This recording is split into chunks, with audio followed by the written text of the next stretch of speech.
जय हिंद फ्रेंड्स। मैं बलराम सिंह आपसे दोस्तों का अपने YouTube channel night peak academy में हार्दिक स्वागत एवं अभिनंदन करता हूं। आशा करता हूं कि आप सभी स्वस्थ आनंद होंगे। आज की क्लास में चैप्टर 9 किरण प्रकाशिक एवं प्रकाशिक यंत्र के एक बहुत ही महत्वपूर्ण टॉपिक लेंस मेकर के सूत्र का अध्ययन करेंगे। सबसे पहले इसे हम चित्र के माध्यम से समझेंगे। चित्र में एक पतला लेंस है जो दो गोलीय पृष्ठों से मिलकर के बना हुआ है। पहले गोलीय पृष्ठ का जो ध्रुव है इसको हम P1 से और दूसरे गोलीय पृष्ठ के ध्रुव को P2 से प्रदर्शित करते हैं। इसके मुख्य अक्ष पर एक वस्तु O है और वस्तु O का प्रथम गोलीय पृष्ठ के द्वारा आभासी प्रतिबिंब I डैश पर बनता है और यह जो आभासी प्रतिबिंब बन रहा है यह दूसरे गोलीय पृष्ठ के लिए आभासी वस्तु का कार्य करता है। दूसरे पृष्ठ द्वारा इस आभासी वस्तु का प्रतिबिंब I पर बनता है जो कि वास्तविक होता है। अब हम यहाँ पे देखेंगे कि प्रथम गोलीय पृष्ठ के ध्रुव P1 से वस्तु तक की दूरी ये स्मॉल u है और प्रथम गोलीय पृष्ठ के ध्रुव से जो इसके आभासी प्रतिबिंब की दूरी है इसको हम मानेंगे कि ये v डैश है। क्या है? v डैश है। और लेंस की जो मोटाई है यह स्मॉल t है और दूसरे गोलीय पृष्ठ के ध्रुव से जो वास्तविक प्रतिबिंब बन रहा है इसकी दूरी को हम मानेंगे कि ये v है। क्या है? v है। अब हम लगाएंगे अपवर्तन का सूत्र। यानी पिछली दो क्लासों में हमने देखा कि गोलीय उत्तल पृष्ठ के द्वारा अपवर्तन के सूत्र का व्यंजक कैसे प्राप्त किया जाता है और गोलीय अवतल पृष्ठ के द्वारा अपवर्तन का जो सूत्र प्राप्त होता है वो किस तरीके से प्राप्त होता है। तो यहाँ पे हमें उन्हीं सूत्रों का प्रयोग करना है। तो लिखेंगे कि गोलीय पृष्ठों के अपवर्तन के सूत्र से, गोलीय पृष्ठों के अपवर्तन के सूत्र से, तो गोलीय पृष्ठ के अपवर्तन का सूत्र होता है n/v माइनस 1/u बराबर n-1/r। तो यहाँ पे हम सबसे पहले निकालेंगे कि प्रथम गोलीय पृष्ठ के द्वारा अपवर्तन का क्या सूत्र होगा। तो यहाँ पे हम लिख देंगे कि प्रथम गोलीय पृष्ठ द्वारा, हम अलग ही लिख दें कि प्रथम गोलीय पृष्ठ द्वारा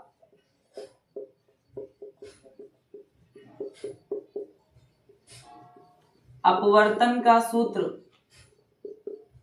प्रथम गोलीय पृष्ठ द्वारा अपवर्तन का सूत्र तो ये हो जाएगा n/v। अब प्रथम गोलीय पृष्ठ का जो प्रतिबिंब बन रहा I डैश पर बनना है और ध्रुव P1 से I डैश तक की दूरी क्या है? v डैश है। तो v के स्थान पर क्या हो जाएगा? v डैश हो जाएगा माइनस 1/u। वस्तु की दूरी क्या है? u है तो यहाँ पे u ही रखना है बराबर n-1/r के स्थान पर हो जाएगा r1। यानी प्रथम गोलीय पृष्ठ की जो वक्रता त्रिज्या है इसको हम r1 मानेंगे और दूसरे गोलीय पृष्ठ की वक्रता त्रिज्या को हम r2 मानेंगे। तो यहाँ पे हम समझेंगे कि वक्रता त्रिज्या क्या है। जैसे ये आपका गोलीय पृष्ठ बना हुआ है और ये मुख्य अक्ष है और ये उसका ध्रुव है, तो यहाँ कहीं पे इसका केंद्र होगा, इस गोलीय पृष्ठ का केंद्र होगा जिसे हम मानेंगे कि वक्रता केंद्र है और इसको हम C से प्रदर्शित करते हैं। तो किसी भी गोलीय पृष्ठ के ध्रुव से वक्रता केंद्र के बीच की जो दूरी होती है इसको हम वक्रता त्रिज्या कहते हैं, इसे हम r से प्रदर्शित करते हैं। अब प्रथम गोलीय पृष्ठ की वक्रता त्रिज्या को हम मानेंगे कि ये r1 है। क्या है? r1 है। इसी प्रकार से हम दूसरे गोलीय पृष्ठ को लेंगे तो ये इसका ध्रुव हो जाएगा, ये इसका वक्रता केंद्र हो जाएगा। ध्रुव से वक्रता केंद्र तक की दूरी को हम वक्रता त्रिज्या कहते हैं और यह दूसरे गोलीय पृष्ठ के लिए हम इसे मानेंगे यह r2 हो जाएगा। क्या हो जाएगा? r2 हो जाएगा। इसलिए यहाँ पे r के स्थान पर क्या हो जाएगा? r1 हो जाएगा। इसे हम मान लेंगे इक्वेशन नंबर फर्स्ट। इसे क्या मानेंगे? इसे हम मानेंगे इक्वेशन नंबर फर्स्ट। अब हम आएंगे दूसरे गोलीय पृष्ठ के लिए अपवर्तन के सूत्र पर। तो लिखेंगे दूसरे गोलीय पृष्ठ के लिए अपवर्तन का सूत्र, अपवर्तन का सूत्र तो क्या होता है? n/v होता है। लेकिन यहाँ पे हम देखेंगे कि जो प्रकाश है यह लेंस से वायु में जा रहा है, प्रकाश लेंस से वायु में जा रहा है, इसलिए n के स्थान पर क्या हो जाएगा? n के स्थान पर 1/n रखना है। तो यहाँ पे जहां n है वहां हम लिखेंगे 1/n, अपान में हो जाएगा v डैश। अब यहाँ पे हम देखेंगे कि v का मान क्या है दूसरे गोलीय पृष्ठ के लिए, तो दूसरे गोलीय पृष्ठ से प्रतिबिंब तक की दूरी v है, तो यहाँ पे हमें रखना है v माइनस 1/u। तो हम देखेंगे कि दूसरे गोलीय पृष्ठ के ध्रुव से वस्तु तक की दूरी क्या है, यानी जो I डैश है या दूसरे गोलीय पृष्ठ के लिए आभासी वस्तु का कार्य करता है। तो P2 से I डैश तक की दूरी हमें निकालना है, तो हमें P1 से I डैश तक की दूरी पता है, यानी इतनी दूरी पता है V डैश, और लेंस की जो मोटाई है ये स्मॉल t है। तो जब हम इतने में से ये लेंस की मोटाई माइनस कर देंगे तो P2 से I डैश तक की दूरी निकल आएगी और ये निकलेगी V डैश माइनस टी। क्या निकलेगी?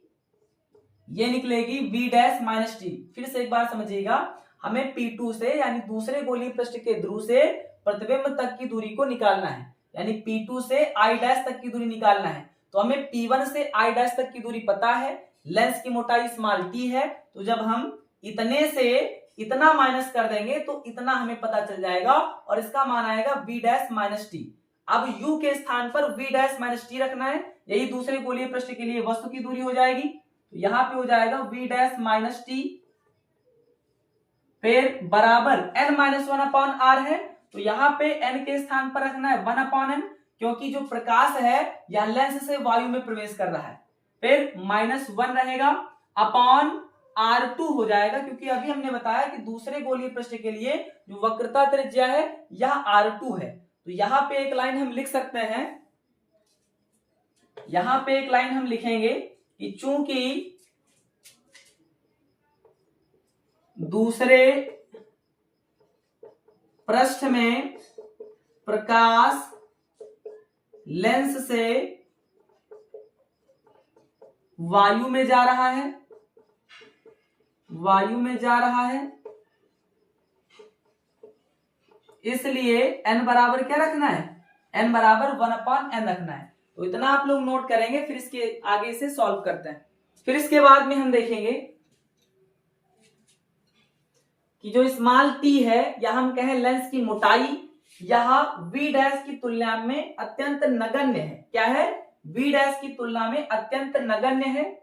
यहाँ पे हम समीकरण 1 को लिखे दे रहे हैं क्योंकि अभी समीकरण 1 और 2 की तुलना करना पड़ेगा। तो 1/n है, तो ये हो जाएगा 1/n/v minus 1/v dash minus T. तो यहाँ पे हम लिखेंगे कि जो V डैश है यह t के तुलना में बहुत बड़ा है।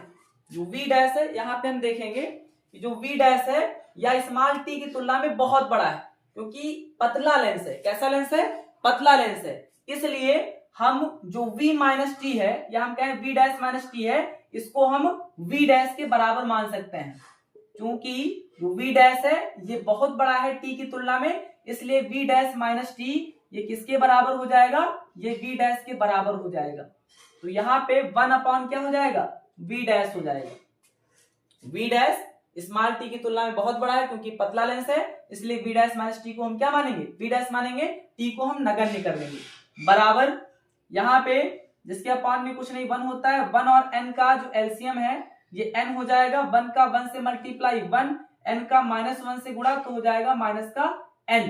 क्या हो जाएगा? माइनस का n। फिर बटे में क्या है? बटे में है R2। अब हम दोनों ही पक्षों में अंश में n से गुणा कर देंगे। तो n से गुणा करने पर क्या हो जाएगा? ये हो जाएगा n इंटू 1/n, अपॉन में v हो जाएगा। अपॉन में क्या हो जाएगा? v हो जाएगा। समीकरण 1 क्या है? n/v डैश, इसको हम इधर लिखे दे रहे हैं। समीकरण 1 है n/v डैश माइनस 1/u बराबर n-1/r1। ये समीकरण 1 है। अब इसको हम रफ कर सकते हैं। तो यहां पे हम देखेंगे कि अंश में n से गुणा कर देंगे, तो n इंटू 1/n, अपॉन में v है, minus n into 1/v dash है, बराबर n इंटू या हम कहें 1 माइनस n है, अपॉन में n है, इसका हम इंटू कर दें n से और बटे में हो जाएगा R2। तो यहां देखेंगे n से n कट जाएगा और यहां पे भी आपका n से n कट जाएगा, तो ये बचेगा 1/v माइनस n/v डैश बराबर 1 माइनस n/R2। इसे हम मानेंगे समीकरण नंबर 2। इसे क्या मान लेंगे? इसे हम मानेंगे समीकरण नंबर 2। अब समीकरण 1 व 2 से समीकरण 1 व 2 से, समीकरण 1 व 2 से। अब इतना आप नोट करेंगे, फिर समीकरण 1 और 2 की कंपेयर करेंगे, जो कटने वाली वैल्यू है उसको काटेंगे और जो बाकी बचती वैल्यू है उनको लिख करके आगे कैलकुलेट करेंगे।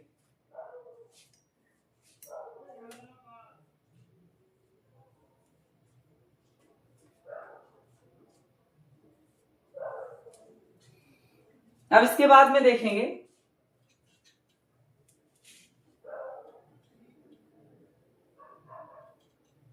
इस समीकरण 1 कह रहा है n upon v dash minus 1 upon u बराबर n माइनस 1 अपॉन r1, और समीकरण 2 में है 1 upon v minus n upon v dash बराबर 1 माइनस n अपॉन r2। समीकरण 1 को नोट कर दिया, n upon v dash minus 1 upon u बराबर n माइनस 1 अपॉन r1, और समीकरण 2 को नोट कर दिया 1 upon v minus n upon v dash बराबर 1 माइनस n अपॉन r2। अब समीकरण 1 और 2 की हम कंपेयर करेंगे, तो इसमें हम देखेंगे कि अगर हम दोनों ही समीकरणों को जोड़ दें, अगर हम जोड़ दें तो जोड़ने पर ये हो जाएगा n upon v dash plus का और n upon v dash minus का, तो ये प्लस माइनस आपस में कट जाएंगे, ये बचेगा माइनस का 1 अपॉन u प्लस का 1 अपॉन v बराबर n माइनस 1 अपॉन r1 और प्लस का 1 माइनस n अपॉन r2। फिर इसके बाद में हम देखेंगे कि प्लस की वैल्यू को हम पहले लिख सकते हैं और माइनस की वैल्यू को बाद में लिख सकते हैं, तो ये हो जाएगा 1 अपॉन v माइनस का 1 अपॉन u बराबर n माइनस 1 अपॉन r1। यहाँ पे हम देखेंगे कि 1 माइनस n है, अगर हम माइनस कॉमन ले लें तो माइनस प्लस माइनस हो जाएगा और 1 माइनस n क्या हो जाएगा, ये हो जाएगा n माइनस 1 अपॉन में क्या हो जाएगा r2। अगर हम माइनस का गुणा करें अंदर तो माइनस का n और माइनस माइनस प्लस का 1, यानी वही लिखा हुआ है 1 माइनस n, तो 1 माइनस n को हम माइनस कॉमन लेकर के n माइनस 1 बना सकते हैं, इस बात को आपको ध्यान में रखना है। फिर इसके बाद में हम देखेंगे ये हो जाएगा 1 upon v minus 1 upon u बराबर, यहाँ पे n माइनस 1 हमें कॉमन नजर आ रहा है, तो n माइनस 1 को हम कॉमन ले लेंगे, तो ये बचेगा 1 upon r1 minus n minus 1 common हो गया तो बचेगा 1 अपॉन r2। क्या बचेगा 1 minus r1 minus 1 upon r2।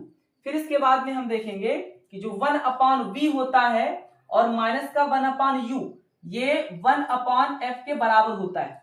इसको हमने लेंस सूत्र में देखा कि लेंस सूत्र होता है 1 upon f equal to 1 upon v minus 1 upon u। दर्पण का सूत्र होता है 1 अपॉन f बराबर 1 upon v plus 1 upon u। तो लेंस सूत्र से हम जानते हैं कि 1 अपॉन f बराबर होता है 1 upon v minus 1 upon u, यानी इसके स्थान पर हम लिख सकते हैं 1 अपॉन f। तो यहाँ पे हम लिखेंगे 1 upon v minus 1 upon u को 1 बटे f बराबर n माइनस 1 और 1 बटे r1 माइनस 1 बटे r2, यही लेंस मेकर का सूत्र होता है। तो अंत में हम एक लाइन लिख देंगे कि यही लेंस मेकर का सूत्र है, यही लेंस मेकर का सूत्र है, इसे आप नोट करेंगे। इस तरीके से आज की क्लास में लेंस मेकर के सूत्र का अध्ययन किया है। इससे आगे क्लास में किसी दूसरे महत्वपूर्ण टॉपिक का अध्ययन करेंगे। तब तक के लिए पढ़ते रहिए, बढ़ते रहिए। Thank you. जय हिंद, जय भारत।